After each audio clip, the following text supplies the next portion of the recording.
கட்டியும் கொஞ்சம் பெருசாச்சு, இருக்க பெருசாச்சு. I thought it was some allergy. You won't associate it with cancer. No signal of cancer. ஜுரம் இல்லை, உடம்பு இழைக்கலை, பசி தாங்கலை, சோர்வா இல்லை, அப்படியெல்லாம் பட்டுக்கல. எல்லாம் நடந்தது, கிளாஸஸ் நடந்தது. கொஞ்சமாக இருந்தது, கோலி குண்டு மாதிரி ஆச்சு, அப்புறம் எலுமிச்சம்பழம் மாதிரி ஆச்சு. So it started growing inside the mouth. அப்புறம் இங்கெல்லாம் வந்தது, என்னன்னு புரியல. அது பயாப்சியில் ஸ்பெசிஃபிக்காக கண்டுபிடிக்க முடியல. So they didn't want to take a chance. ஒரு டாக்டர் சொன்னார், காலோட எலும்பை வெட்டி இந்த இந்த ஜாலாம் வெட்டி, ஐயோ இந்த ஹாரர் ஸ்டோரி மாட்டவே மாட்டேன். ஒரு முறையும் இந்த கழுத்தில் இங்கேருந்து இது வரைக்கும் வெட்டி உள்ள கையை விட்டு எடுத்தாங்க. சாப்பிடவே முடியாதுமா. 5 மாதம் வயிற்றுல ஓட்டை போட்டு ஒரு டியூப் வச்சு ஒரு பேக், இந்த ஸ்டாண்டில் பேக் தொங்க வச்சுருப்பாங்க. அதுலேருந்து தான் ஃபீடிங். வாயில் ஃபீடிங்கே கிடையாது. ஏன்னா வாய் ஹீலால அது அந்த ரடம் ஆறணும், அதுக்கு ரொம்ப நாளாகும். கிட்டத்தட்ட 80 வயசாயிருக்குல்ல. இன்னும் 4 நாளில் ஐம் கம்ப்ளீட்டிங் 80, ஸ்டார்டிங் 81. ஸோ இப்போ அந்த நர்ஸ் என்ன சொல்கிறாங்கன்னா, you are a medical miracle. I feel very satisfied that to achieve something in life you have to work hard. கஷ்டப்பட்டு உழைச்சதுக்கு பலன் இருக்கு. லைஃப் ஒன்றும் முடியல. அது சாமி தான் முடிப்பார். என்னைக்கு போகணும்னு இருக்கோ அன்றைக்கி தான் போகும், எப்படி போகணும்னு இருக்கோ அப்படி தான் போகும்.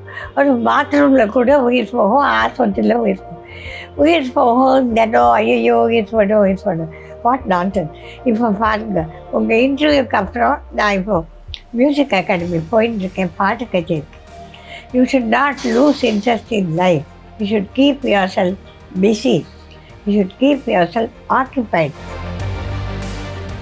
இசையுரு பண்டிதை போல் உள்ளம் வேண்டிய படி செல்லும் உடல் கேட்டேன், நசையது மனம் கேட்டேன். மிஸ் வாவ் தமிழ் நேயர்களுக்கு வணக்கம். ஒரு 4 ஜென்ரேஷன்ஸாக நம்ம எல்லாரையுமே இன்ஸ்பயர் பண்ணிக்கிட்டு இருக்கிற ஒரு ஸ்பெஷல் கெஸ்ட் தான் இன்னைக்கு நம்ம கூட இருக்காங்க. வணக்கம் மேம். வணக்கம். வணக்கம். எஸ், எப்படி இருக்கீங்க?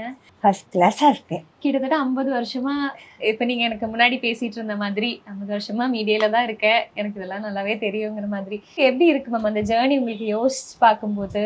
You work with lot of people, you known for your work la ma'am, so how does that feel? I feel very satisfied that to achieve something in life you have to work hard. கஷ்டப்பட்டு உழைச்சதுக்கு பலன் இருக்கு. டெஃபினட்டாக மன நிம்மதியாக இருக்குது. Achievement is something which is so satisfying. இப்போது ரொம்ப வருஷமாக ஒர்க் பண்ணி எனக்கு அந்த கொரோனா டேஸ் பற்றி தான் முக்கியமாக கேட்கணுன்னு இருக்குது. கொரோனாக்கு நீங்கள் ஃபர்ஸ்ட் அந்த லாக்டவுன் அந்த சமயத்து நீங்கள் அமெரிக்கா போயிட்டீங்கல்ல மேம். ஸோ ரொம்ப வருஷமாக தொடர்ந்து ஒர்க் பண்ணிக்கிட்டு இருந்து, அதுக்கப்புறம் இல்லை நமக்கு இப்போ ஒர்க் இங்கே நம்மளோட ருட்டீன் இல்லை, நம்ம அங்கே போய் வேறு ருட்டீன்னு சொல்லும்போது உங்களுக்கு எப்படி இருந்துச்சுமா? அப்சல்யூட்லி டிஸ்பாயிண்டிங். ஏமாற்றமும் கவலையும் வருத்தமும் எல்லாம் ஒரு கலந்து இருந்தது. டக்குன்னு ஒரு வண்டி நிற்கிற மாதிரி வாழ்க்கையே நின்றுட்டு எல்லாருக்கும், எனக்கு மட்டும் இல்லை, அது ஒன்று. அதே நேரம் ஏமாற்றம் என்ன, நிறைய பேருக்கு நிறைய பேட்ச் எல்லாம் பிளான் பண்ணியிருந்தோம், அதெல்லாம் நடக்காமல் போயிட்டு. அண்டு கவலை என்ன, இந்த சுச்சுவேஷன் எத்தனை நேரம் நடக்கும் தெரியல. தனியாக இருந்ததுனால குழந்தைகள் சொன்னால் அங்கே வந்துடும் அமெரிக்காவில். பிகாஸ் இங்கே தனியாக மாட்டிருந்தா ஆஸ்பத்திரிக்கு போகிறதுல ப்ராப்ளம், அதுக்காக தான் போனேன். அப்போ அங்கே போயிட்டு எப்படி இருந்துச்சு லைஃப் ஸ்டைல்? ஐயோ பயங்கரம் போகுது.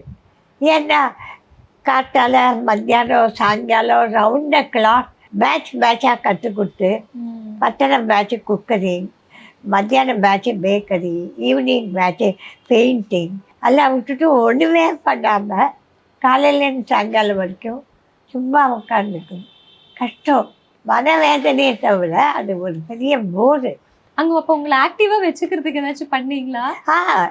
ஐ started writing recipes Wow. For the books. ஆ. நான் ஏற்கனவே 5 புக்கு எழுதியிருக்கேன். ம். திருப்பியும் புஸ்தகம்லாம் எழுத ஆரம்பித்தேன். தினம் ஒரு 10 ரெசிபி எழுதுவேன். ஸோ இப்போ என் கையில் 6 புக்குக்கு ரெடியாக இருக்கு. இங்கிலீஷ், தமிழ் 2லேயும் எழுதுது. பப்ளிஷ் பண்றது ஐடியா இருக்கா? ஆமாம், டெஃபினட்டாக. I am looking out for the publisher. Okay, super ma'am. So அந்த பாயிண்ட், அந்த ஃபேஸ்ல தான் நமக்கு இங்க ஒரு பிரச்சனை இருக்குங்கிற மாதிரி ஃபர்ஸ்ட் உங்களுக்கு ஒரு இது. ஆமாம், எல்லாருக்கும் வராதாம்மா ஒரு பல்வலி. எங்கோ பல்வலி மாதிரி வந்தது. சரின்னு ஒரு ஆயின்மெண்ட்டு அதெல்லாம் போட்டு பார்த்தோம். அதுக்கு அது அடங்கிறதா இல்லை. கொஞ்சம் லோக்கல் டாக்டர்கிட்ட போனோம். அவர் ஏதோ ஒன்று இதெல்லாம் கொடுத்தார், ஆயின்மெண்ட் விச் கவர்ஸ் த. ஆனால் அது ஜாஸ்தியாக இருந்தது தேவையால். So we had to go to get specialist. அங்கேருந்து தொடர் கதை.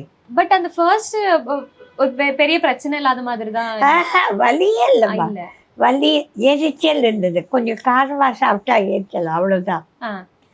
எல்லாருக்கும் பல்வலிக்கார எல்லாருக்கும் இருக்குமேம்மா. அது மட்டும் தான் இருந்துச்சு. திருப்பி இங்க வந்ததுக்கு அப்புறம் ஒரு வருஷத்துக்கு அப்புறம் திருப்பி வந்தீங்களா இங்க சென்னைக்கு? அதுக்கப்புறம் இங்க இருந்து ஏதாச்சும் பிரச்சனை இருந்துச்சு? திருப்பி வந்து I started all the class. திருப்பி வந்து ஒரு நியர்லி 2.5 இயர்ஸ் ஒன்றும் இல்லை. திருப்பியும் வாயில் ஒரு கட்டி மாதிரி இருந்தது. கட்டியும் கொஞ்சம் பெருசாச்சு, இருக்க பெருசாச்சு. அப்போ ஆக்சுவலி திருப்பி ஏன் போனேன்னா, வீடு வாங்கி வீடு ரெடியாகல, இன்டீரியர் டெக்கரேட்டர், அதுக்காக போனேன். இந்த ஆப்ரேஷன் தெரியாது, ஏதோ கட்டி இருக்கு சும்மா. I thought it was some allergy. You won't associate it with cancer because it was neither paining, no signal of cancer. ஜுரம் இல்லை, உடம்பு இழைக்கலை, பசிதாகல இல்லை, சோர்வாக இல்லை, அப்படிலாம் பட்டுக்கல. எல்லாம் நடந்தது. கிளாஸஸ் நடந்தது. ஃபஸ்ட்டு சர்ஜரிக்கு அப்புறம் கிளாஸ் நடத்தினேன். இங்கே இல்லை, அந்த வீட்டில் வீக்கத்துக்கு முன்னாடி. ஃபஸ்ட்டு சர்ஜரிக்கு அப்புறம் எல்லா கிளாஸும், பேக்கிங், குக்கிங். ஃபர்ஸ்ட் சர்ஜரி நம்ம பேசும்போது, அதாவது இவ்வளோ வருஷம் நமக்கு நம்ம உடல்நிலை நமக்கு பிரச்சனை இல்லை, நம்ம மேம் பார்த்துருக்கோம். என்ன சொல்ல மேம் எப்படி ஸ்க்ரீனில் இருப்பாங்கன்னு நம்ம பார்த்துருக்கோம். பட் தென் ஆஃப்டர் தேட் ஒரு சின்ன பிரச்சனை வருது. அந்த சர்ஜரி ஃபேஸுங்கிறது எப்படி, நம்ம மென்டலி ஃபிசிக்கலி எல்லாமே நம்ம ரொம்ப ஸ்ட்ராங்காக இருக்கணுங்கிற ஒரு விஷயம் இருக்குல்ல மேம். ஸோ நமக்கு கேன்சர்னு தெரிஞ்சுது, அதுக்கப்புறம் சர்ஜரி. ஸோ அந்த ப்ராசஸ் எப்படி இருந்துச்சு? யாரெல்லாம் கூட இருந்தாங்க? எல்லாம் கடை நம்ம திரும்பி பார்க்கறதுக்குள்ள எல்லாம் டெவலப் ஆகிட்டு. முதல் வாட்டி 2-3 டாக்டர்கிட்ட போனோம். ஒரு டாக்டர் சொன்னார், காலோட எலும்பை வெட்டி இந்த இந்த ஜாலாம் வெட்டி, ஐயோ இந்த ஹாரர் ஸ்டோரி மாட்டவே மாட்டேன். Then we went to a second surgeon. அவர் பரவாயில்ல சொன்னார், கவலைப்பட வேண்டாம், திஸ் இஸ் க்யூரபிள், இந்த உள்ள இருக்கிறத வழிச்சு எடுக்கிறேன். So after the first surgery எனக்கு கீமோதெரப்பியும் இல்லை, ரேடியேஷனும் இல்லை, ஒன்றுமே இல்லை. இந்தியாவுக்கு போட்டு அனுப்பிச்சிட்டான். சந்தோஷமாக இங்கே வந்து 3 இயர்ஸ்க்கு அப்புறம்தான் செகண்ட் ஆகிட்டு. ஆனால் அந்த டைமில் கோவிடோட பாதிப்பு விலகலை. ஸோ கிளாஸ் எல்லாம் ரொம்ப குறைஞ்சிடுச்சு. ஸோ ஐ தாட், ஐயோ கிளாஸ் எல்லாம் குறையுதே, நம்ம என்ன செய்யலான்னு யோஜனை பண்ணிட்டு மெனுராணி சமையல்னு ஒரு சேனல் ஆரம்பிக்கலான்னு இருந்தேன். ஆரம்பித்து அங்கே போனேன்.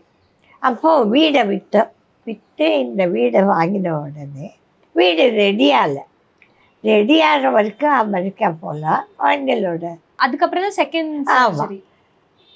2 முறையும் எதிர்பாராததான் அந்த சர்ஜரி. ஸ்கேன் பண்ணுறேன்பாங்க, அப்புறம் பயாப்சி பண்ணுறேன்பாங்க, இல்லை எதுக்கும் எடுத்துடலாம். Second time they could not find out which type of cancer or the intensity. நான் டிஸ்கிரிப்டிவ் அப்படின்னு ஒரு வேர்டு சொன்னாங்க. இதை எதுக்கு இதை வளர விடணும், எதுக்கு எடுத்துடலாம் அப்படி தான் எடுத்தாங்க. உங்களுக்கு பெயின் எந்த மாதிரி இருந்துச்சுமா? உங்களுக்கு பர்சனலி அது என்ன மாதிரி பிரச்சனை? ஆக்சுவலி பெயினே இல்லை. ஓ. ஆனால் அன்கம்ஃபர்டபுளாக இருந்தது. வாயில் எல்லாத்தையும் போட்டு சாப்பிட முடியல, இதெல்லாம் அடைச்சின்னு இருக்கும் இல்லையோ. கொஞ்சமாக இருந்தது, கோலி குண்டு மாதிரி ஆச்சு, அப்புறம் எலுமிச்சம்பழம் மாதிரி ஆச்சு. So it started growing inside the mouth. அப்புறம் இங்கெல்லாம் வந்தது, என்னன்னு புரியல. அது பயாப்சியில் சினிக்காக கண்டுபிடிக்க முடியல. So they didn't want to take a chance. ஒரு முறையும் இந்த கழுத்தில் இங்கேருந்து இது வரைக்கும் வெட்டி உள்ள கையை விட்டு எடுத்தாங்க. they didn't know how much to take. எதுக்கும் இருக்கட்டும், இன் அண்ட் அரவுண்டு அந்த குண்டா இருந்தது, அதை சுற்றி சுற்றி வேற எடுத்துட்டாங்க. ஸோ இப்போ அந்த நர்ஸ் என்ன சொல்கிறாங்கன்னா, you are a medical miracle. Because அவளுக்கே எதை எடுத்தோம் தெரியாது. நம்ம ஃபேஸ் இஸ் ஸோ சென்சிட்டிவ். அதில் ரத்த குழா இருக்குது, சதை இருக்குது, நரம்பு இருக்குது. தேவர் worried about the eyes. கண்ணுக்கு போகிற நரம்பு அஃபெக்ட் ஆனால், பிகாஸ் இப்படி எடுக்கட்டே அந்த டைமில் எதெல்லாம் எடுக்கிறோன்னு தெரியாது அவன். So they were worried about the voice, worried about the nose. மூச்சு விட முடியுது இங்கெல்லாம். பட் இத்தனைக்கும் அந்த அனஸ்தீசியா முடிஞ்சு மயக்க மருந்து தெளிந்து நினைவு திரும்பின உடனே கண்ணை மூடுங்கோ கண்ணை மூடி தந்தேன். Oh my God, you are able to close eye. அதாவது அவளுக்கு அந்த கவலை, கண்ணே மூட முடியாத இவைகள் அப்படியே நிற்கிறபடி அப்படிலாம் ஒன்று ஆழமா. இப்போது பேச்சு லேசாக கொஞ்சம் இதாக இருக்குன்னு அஃபெக்ட் ஆகிருக்குன்னா கூட ஸ்லோலி ஓவர் த மந்த்ஸ் சரியாயிடும் நாங்கள். ஸோ எனக்கு அதுதான் சந்தோஷம். ஏம்மா கண்ணை திறக்க முடியுது, கண்ணை மூட முடியுது, மூச்சு விட முடியுது. ஏன்னா இங்கெல்லாம் கூட எடுத்துருக்காங்க. So the passage of nose is also affected. But the beautiful thing is, I am all in one piece. Surgery முடிச்சதுக்கு அப்புறம் இந்த விஷயம்லாம் நம்ம கேர்ஃபுல்லா இருக்கணும் டாக்டர் சொல்லியிருப்பாங்கல்லம்மா, அப்படி என்னென்ன விஷயங்கள் சொன்னாங்க? இல்லை விஷயம் சாப்பிடவே முடியாதுமா. 5 மாதம் வயிற்றுல ஓட்டை போட்டு ஒரு டியூப் வச்சு ஒரு பேக், இந்த ஸ்டாண்டில் பேக் தொங்க வச்சுருப்பாங்க. அதுலேருந்து தான் ஃபீடிங். வாயில் ஃபீடிங்கே கிடையாது. ஏன்னா வாய் ஹீலால் அது அந்த ரடம் ஆறணும், அதுக்கு ரொம்ப நாளாகும். 2-3 மாதம் ஆச்சு. அதனால் feeding through stomach to the tube.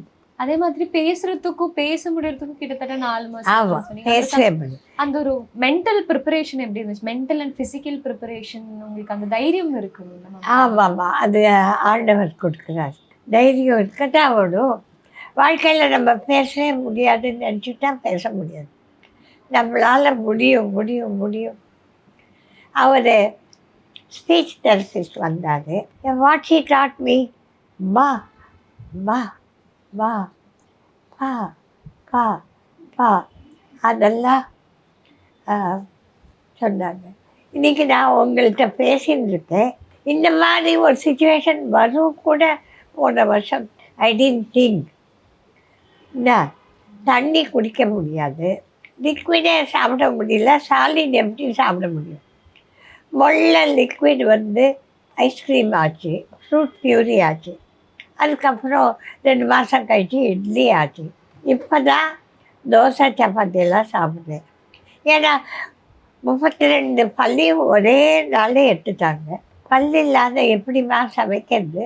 So it is a question of என்ன சொல்கிறது, slowly step by step.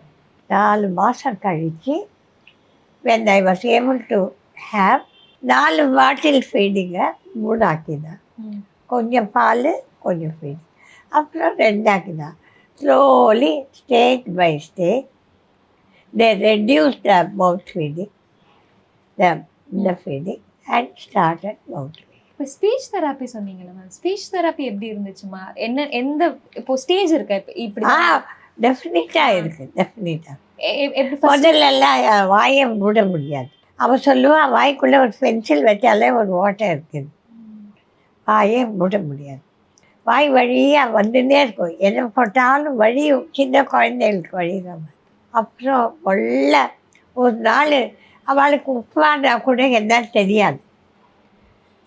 You bring some Indian food, let me see தான். இட்லி கூட சமைக்க முடியாத உப்புமா எடுத்துன்னு போனேன். Then she said, show me how you will do. முதல்லலாம் லேசாக வாயை தந்த அவ்வளோ, அப்புறம் தான் உள்ள. இப்போ கூட வாய் ஃபுல்லாக திறக்க முடியாது. ஸ்பூனில் சாப்பிட்றத விட கையால் சாப்பிட்டா ஐ ஃபீல் பெட்டர். இப்போ பேசும்போது கடவுளோட அருள் தான். இப்போ மெடிக்கல் மிராக்கல் நடந்திருக்கு, இப்போ நான் இருக்கேன்னா கடவுளோட அருள்னு சொன்னீங்களா மேம்? உங்களுக்கும் கடவுளுக்கும் அந்த ஒரு கனெக்ஷன் வந்து by nature I am religious. And lots 1.88 lakhs students are my strength. இவன் இதுவா குருவாயூருக்கு வேண்டிக்கோ, இதை வேண்டிக்கோ, அது. So I got very motivated to say prayers. இப்போது சர்ஜரி ரூமுக்குள்ளே போனேன். உள்ளே போனச்சே காயத்ரி 9 வருஷமாக சொல்லிகிட்டே தான் போனேன். கிராஃப்டிங்க்கு ஒரு ENT, cancer surgery, oral surgeon, cancer oral surgeon. அப்புறம் இதை சரியாக த்ரோட்டெல்லாம் செக் பண்ணுறதுக்கு ஒரு இஎன்டி. அப்புறம் ஒரு அந்த இதெல்லாம் கொடுக்க, மயக்க மருந்து கொடுக்க விட்டது. அப்புறம் இந்த கிராஃப்டிங் எல்லாம் பண்ணுறதுக்கு கையில் தான் பண்ணுவாங்கம்மா. இதோ கையை வெட்டி இங்கே தோல் எடுத்து இங்கே வைக்கணும். அதுக்கு ஒரு ஆள். So at a time you can see 5 or 6 surgeons in the room. அதுக்கெல்லாம் பயப்பட முடியாது. How are you Mrs Chellam, good morning அப்படின்ட்டு குட் மார்னிங் சொல்லிட்டு காயத்ரி வந்து சொல்லுவேன். சரி, I close my eyes, it's okay. ஒரு ஸ்டேஜுக்கு அப்புறம் அவள் கையில் வாயை கொடுத்தாச்சு. கரெக்டாக நம்ம பண்ணுறதுக்கு ஒன்றும் இல்லை. இப்போ ரொம்ப சின்ன வயசுல இருக்கிறவங்களுக்கு இப்போ கேன்சர் வந்தாலே அவங்க லைஃப் முடிஞ்சு போச்சு இந்த மாதிரி யோசிக்கிறவங்க இருக்காங்கல்ல ma'am. So after all this experience at this age இவ்வளோ ஸ்ட்ராங்காக இதெல்லாம் என்னப்பா நான் இருக்கேன் பாருங்கிற மாதிரி ஒரு ஒரு ஒரு ஸ்ட்ரென்த் இருக்குல்ல மேம். அது கண்டிப்பாக நிறைய பேருக்கு ஒரு இன்ஸ்பிரேஷன் தான். ஸோ அந்த மாதிரி ரொம்ப டவுனாக ஒரு சின்ன விஷயம் வந்தாலே ரொம்ப டவுனாக நிறைய பேர் ஆகுறாங்க. அவங்களுக்குலாம் என்ன சொல்லணும்? என்ன சொல்லணுன்னா, லைஃப் ஒன்றும் முடியல. அது சாமி தான் முடிப்பார். என்றைக்கு போகணும்னு இருக்கோ அன்றைக்கி தான் போகும். எப்படி போகணும்னு இருக்கோ அப்படி தான் போகும். ஒரு பாத்ரூமில் கூட உயிர் போகும், ஆஸ்பத்திரியில் உயிர் போகும். உயிர் போகும் தினம் ஐயோ உயிர் போடும் வாட் நான்சென்ஸ். இப்போ பாருங்கள், உங்கள் இன்டர்வியூக்கு அப்புறம் நான் இப்போது மியூசிக் அகாடமி போயிட்டுருக்கேன், பாட்டு கச்சேரிக்கு. You should not lose interest in life. You should keep yourself busy. You should keep yourself occupied. நல்ல பயனுள்ள வகையில் நேரத்தை செலவிடும்.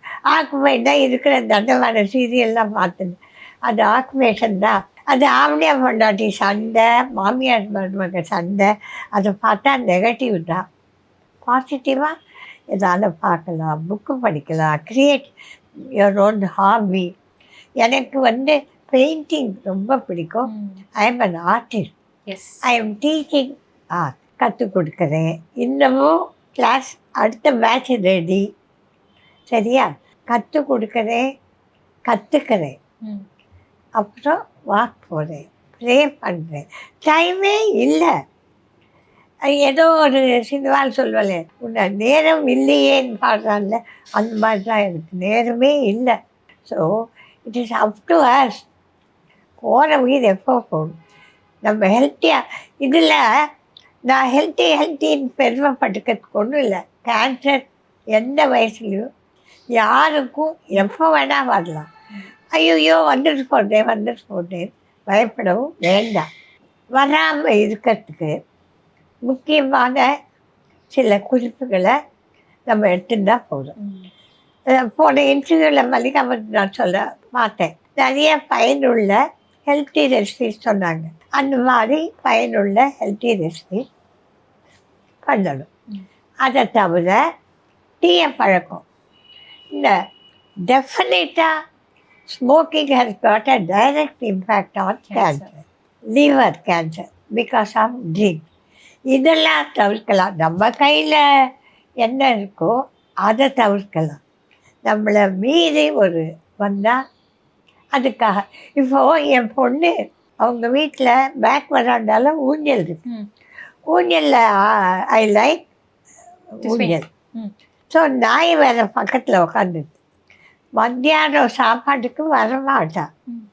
இவன் எதுக்கு மத்தியானம் வந்திருக்கா அப்படின்னு நான் பார்க்குறேன். அவன் அந்த பயாப்சி ரிசல்ட் எடுத்துன்னு வந்திருக்கா. அப்புறம் என்ன ஒரு மாதிரியெல்லாம் ரெடி பண்ண, அம்மா வா இங்கே உட்காரு, இவன் தான் அன்யூஷுவலாக ஓவராக இந்த மாதிரிலாம் செய்கிறான் நானே பார்த்தேன். So she told me, do you know something, they have diagnosed as cancer. சரி இப்போ எந்த டாக்டர்கிட்ட போகணும்னு சொன்னேன். அவ்வளோதான். அவளே அசந்துட்டா. நான் ஓன்னு அழுது, ஓ எனக்கு கேன்சர் பண்ணு. செல்ஃப் பிட்டியை விடணும். எதுக்கு பஞ்சாப் பண்ணும்? தலைவலி கால் வலி, திரும்பி பார்த்தா எல்லாருக்கும் டயபெட்டிஸ், திரும்பி பார்த்தா அந்த மாதிரி ஏதோ ஒரு வியாதி வருது நம்ம கையை மீறி. கரெக்டாக நம்ம கையில் என்ன இருக்குது? ஆரோக்கிய உணவு, தீய பழக்கம் வேணும், அசாத்திய கடவுள் நம்பிக்கை, முயற்சி, தன்னம்பிக்கை. You believe in your self, B mentally strong, then you will be physically strong. இதுதான் வந்துடும். கரெக்டாக. இப்போ நான் இங்கே தனியாக தான் இருக்கேன். குழந்தைகள் ரொம்ப சொன்னான். எங்களோட சங்கீதா, ஷர்மிளான்னு எனக்கு 2 டாட்டர். 2 பேரும் என்னை பிரமாதமாக கவனிச்சிருந்தா. இருந்தாலும் நம்ம யாருக்கும் தொந்தரவாக இருக்கக்கூடாது. when I became all right, it is a responsibility for them. So I came here. I am able to manage myself. சுவாமி புண்ணியத்தில். So that's fine. இப்போ கேட்கலாமா தெரியல உங்களுக்கு. இப்போ 80 கிட்டத்தட்ட 80 வயசாயிருக்குல்ல? இன்னும் 4 நாளில் ஐ எம் கம்ப்ளீட்டிங் 80, ஸ்டார்டிங் 81. என்னம்மா? Happy birthday ma'am. Thank you thank you. Yes. So இப்போ உங்களோட ஒரு டே இன் மை லைஃப்னா எப்படி இருக்கும்? ஒரு நாள் எத்தனை மணிக்கு எழுந்துப்பீங்க? காலையில் 5 மணிக்கு எழுந்துப்பேன். சில நாள் அதுக்கும் எளியாக எழுந்துப்பேன். எழுந்து காலை கடல் முடிச்சு காஃபி சாப்பிட்டு 5:30, 6 ஆகிடும். ப்ரேயர், பாத்து, அப்புறம் பிரேக்ஃபாஸ்ட் அதெல்லாம் முடிக்கத்தே 8:30, 9 ஆகிடும். சில நாள் காலையில் வாக் போவேன், சில நாள் சாயங்காலம். நான் இப்போ புதுசாக இருக்கிற இடம் பேர் அஷ்டா அறை. அங்கே நல்ல வாக்வே இருக்குது. ஸோ அதை நல்லா வாக் பண்ணுறேன். அதுக்குள்ளே மியூசிக் கேட்பேன். அதுக்குள்ளே ப்ரேயர் ஆகிடும். ஸோ அதனால் சிவன் ரொம்ப எனக்கு பிடிக்கும். ருத்ரம் சொல்லி அபிஷேகம் செய்யும். So the day goes on like this. டைமே இல்லை. முன்னாடி சொன்னீங்க டைமே இல்லை, பிஸியாக இருக்கு. அதுக்குள்ளே லஞ்ச் வந்துடும். யாரோ கால் பண்ணுவாங்க. I paint a lot, so I read a lot, write a lot. இதுக்கே டைம் சரியாக இருக்கு. ஃபியூச்சர் இதெல்லாம் பண்ணணும்னு பிளான். இப்போ முன்னாடி ஃபஸ்ட்டே சொன்ன மாதிரி புக்கு பப்ளிஷ் பண்ணணுங்கிற ஒரு ஐடியா இருக்குது. அது இல்லாமல் வேறு ஏதாச்சும் ஐடியா இருக்காம இது பண்ணணும்னு? டெஃபினட்டாக இருக்குது. என்னென்னா எனக்கு ஏதாவது ஒரு மியூசிக்கல் இன்ஸ்ட்ருமெண்ட் கற்றுக்கணும். ஆமாம். And I don't know Japanese art of painting, drawing. அதுக்கு யாரோ இருக்கா ஸ்பெஷலிஸ்ட். அவளை கான்டாக்ட் பண்ணியிருக்கேன். புதுசாக நம்மளும் கற்றுக்கணும். அடுத்த பேட்ச் ரெடி ஆயிடுச்சு. கற்றுக் கொடுக்கறதுக்கு 3 hours, கற்றுக்கிறதுக்கு 2 hours, தூக்கத்துக்கு 6 hours. அதுக்குள்ளே இது ஆச்சே விட்டதெல்லாம் சரியாக இருக்கும். Day is full. If you learn something new, it keeps your brain active. Dementia வராதுன்னு யாரோ சொன்னாங்க. சரி, அதுபடி போய்கிட்டு இருக்கு. ஆமாம். Beautiful ma'am. கடைசியாக நான் இன்டர்வியூ முடிச்சுக்கிறேன். நீங்கள் ஒரு சிங்கர்னு நமக்கு எல்லாருக்குமே தெரியும். பட் முடிஞ்ச ஒரு பாட்டோட நமக்கு இந்த இன்டர்வியூ முடிக்கலாம் மேம். ஒரு 2 lines. சிங்கர் தான் குரலே போயிட்டேம்மா, எல்லாரும் சிரிக்க போகிறாங்க. அழகான குரல் அப்படிலாம் இல்லைங்க. சரி, அப்போ ஒரு செகண்ட். உங்களுக்கு ஸ்ட்ரெயின் இல்லை இல்லை, ஸ்ட்ரெயின் இல்லை, உங்களுக்கு கேட்கறதுக்கு ஸ்ட்ரெயின் ஆகிடும். 2 lines. சரி. விசையுரு பந்தினை போல் உள்ளம் வேண்டிய படி செல்லும் உடல் கேட்டேன் நசையது மனம் கேட்டேன். சரியா?